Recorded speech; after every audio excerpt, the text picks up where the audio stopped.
Hi there, my name is Mike Pitt. I make videos about business and crypto so that you can grow your business, increase your profits and increase your portfolio. The title for today's video is Andrew Tate, The Matrix and Decentralization. So before I get into the main topics of the video, I'm going to put my socials on screen here. So if you're active on any of those platforms, follow me on those platforms, send me a message and I'll respond in the usual fashion.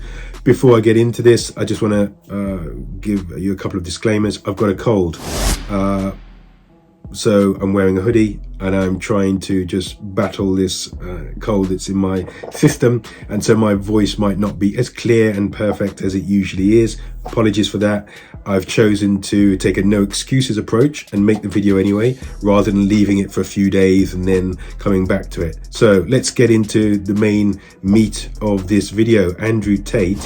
If I make videos about business and crypto, why am I talking about Andrew Tate? Well, he is operational in the business sphere. He's also operational in crypto and has made a lot of comments and some predictions and some analysis relating to crypto and the crypto market. So I've mentioned that in some of my TikToks, and you'll be able to follow the link to my TikTok in the description below this video and have a look at those if you want to. Okay, currently, it behoves me to say that Andrew Tate is facing investigation relating to human trafficking charges and a form of sexual assault that I can't mention on this video, otherwise the video will not be allowed to be published. But you can do your investigation. I'll put a link to a news article. He's facing an investigation relating to those charges. He's not actually been charged with those crimes, I believe is the case. So that's very serious. I'm based in the UK. The UK currently does have a huge human trafficking problem, particularly across the English Channel. There are organised crime groups on mainland Europe arranging for people to be smuggled into the UK. Usually that's on these small dinghies and so on that come across the English Channel, and that is a huge problem. The problem is not just the people who are being sold the dream of coming to the UK and being able to live there indefinitely, but it's also the organised crime groups who are trafficking people against obviously the rules and the laws, etc., into the UK. That's a whole separate subject. I'm not going to give that justice or be able to cover that in this video, and I don't think it's appropriate, but I just wanted to say that there is a huge problem with trafficking of people into the UK. Do I think Andrew Tate is responsible for anything like that? I couldn't possibly say, but I think it's doubtful. If you're an organised crime group or gangsters, smugglers, people smugglers, the last thing you're going to do is set up a huge social media presence and advertise your whereabouts and advertise your thoughts and motives, etc. If we could take a step back and think about the way that real gangsters, and I suppose the best example of this is, and I only know what I've seen obviously in documentaries and so on, the best example of this is the mafia in the US. They didn't exactly go about advertising their services. They would keep a low profile, generally speaking. Okay, so it seems unlikely that somebody like Andrew Tate would be conducting these large-scale criminal activities analogous to what actually is happening in the UK. There are other aspects of the Andrew Tate persona that have surfaced. So one that's causing him probably a lot of damage is he's been labelled a misogynist. So if you watch clips of him online, he'll say things that could be interpreted as misogynistic. Without doubt, he does say some of these things, and he has said lots of things. And it's for you to interpret, to watch content yourself and then interpret the context, the meaning and the intent behind it. That's part of what he communicates online or has communicated online, and those are obviously the clips that have been promoted by people building an argument against him, and understandably so. He also, and this is what we're going to lead on to the next subject, he also talks a lot about the Matrix, and this is obviously reference to the 1919 Wachowski's film. The Matrix is a computer-generated dream world designed to keep humans under control. Or the organization, the government, the powers that be, anything like that. And the people that run the system, the Matrix, want you to follow a particular path. and want you to buy into a particular narrative. And this is something lots of people have talked about in slightly different guises. So in an entrepreneurial arena, once again, that's something that I cover as part of the business strand of my content. There's lots of people saying, well, the matrix or the system is get everybody to become an employee, work the 9 to 5 for 30, 40 years, and then you get your retirement present, and then you're able to enjoy the last part of your life in retirement. So the system wants you to be an employee for these large organizations.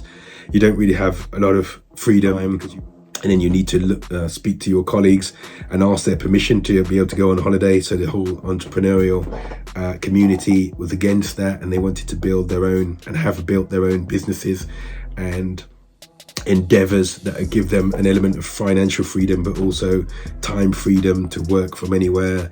And with the working remotely as it took off during the pandemic, that gave more weight to the idea that you don't need to be in one particular place.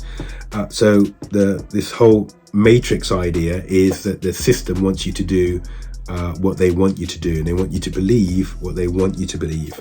And anybody that talks against that tries to deconstruct particular motives behind activities. There are particular organizations that have a lot of influence throughout the world, whether that's people like Goldman Sachs or BlackRock. There are people that seem to control the world, and personalities like Andrew Tate have spoken against this, and that people need to wake up and to start living for themselves and making their own decisions and being critical thinkers. And this has a lot of the people who run governments and people who run the world, like the World Economic Forum and so on. This has these people unsettled, allegedly, because they don't want anyone speaking out against their narrative. And their narrative being, don't rock the boat, do as you're told, pay your taxes, do this, do that, and so on and so forth. So that's a real reason, I think, why Andrew Tate has gathered so much support and success, because people that resonates with so many people. Hold on, you're telling me they want you to do this, they want you to do that, and you're just like a small cog in a machine? I don't want to be a machine. I don't want to be a small cog in a machine. I don't want to be in the machine. I want to live my own life. I want to have an element of freedom. He's been talking about that. That has a lot of people disgruntled, a lot of people in power disgruntled. So whilst those crimes that he is being investigated in relation to are very serious, and obviously if he's found guilty, then that's effectively him in jail and not having an influence that he has at the moment, but it's also very convenient for the powers that be to take him out of the mix, because we don't want people talking against the system. We always think that in the UK and maybe in the US and certain Western countries, there's an element of freedom. We don't compare the UK, the US, or France or Germany to North Korea or to Russia or to China. We don't compare it to those societies because we think there's less freedom there, and we think that there's more authoritarian and a lot more state control in those countries.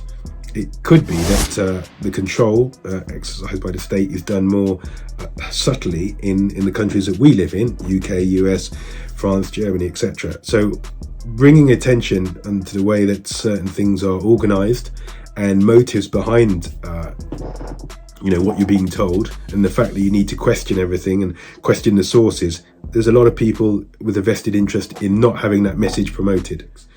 Decentralization. How does decentralization work into this whole discussion around Andrew Tate, the Matrix, and sort of cryptocurrencies? Cryptocurrencies, in their purest form, and the purest form of those of a cryptocurrency is Bitcoin, because it's truly decentralized.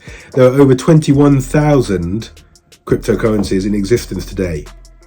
Most of them will not yield you massive returns. You might not get anything back. They might be scams. Most of them, you've got to do your due diligence, investigate the project, what it's trying to achieve from a technical standpoint, let's go back to Bitcoin. Bitcoin is peer-to-peer transfer of value, no intermediary, no BlackRock, no Barclays Bank, no HSBC in the middle, just peer-to-peer transfer. I'm in the UK. If I'm sending, I can send Bitcoin to somebody in Brazil, somebody in France, somebody in Venezuela, Cape Verde, wherever, direct. I don't need anybody else to be an intermediary, and that's why it stands up as the one truly decentralized crypto. So if you're looking to invest in crypto, then Bitcoin is the one that you should start with, and I think you should have most of your holdings in. Obviously, do your own research. So if you believe some tenets of what Andrew Tate has said in terms of the system, the matrix wants to control you, want you to act in a particular way, want you to think in a particular way, and will be able to control you by the money coming into your account. Think about CBDCs, for example, the money that comes into your accounts, or the property that you own. Think about how property ownership can be frozen and your assets can be frozen by the authorities. If you want to free yourself from their control, really Bitcoin is the investment to make in terms of crypto, the only investment to make. And in that way you will be able to build some independence for yourself and freedom for yourself. I hope this different style of video has been useful to you. Thanks for watching all the way through. Thanks for listening, even though obviously I've been speaking with a heavy cold. I appreciate your time and attention and support. I think we're around 20,000 subscribers, so I appreciate that. Thank you very much. If you like this video, please give me a like. I'd be happy to read and respond to any comments you have, so please put your comments in the comment section below. Click on one of the two thumbnails to watch another video from me. Until the next time, thanks. Bye-bye.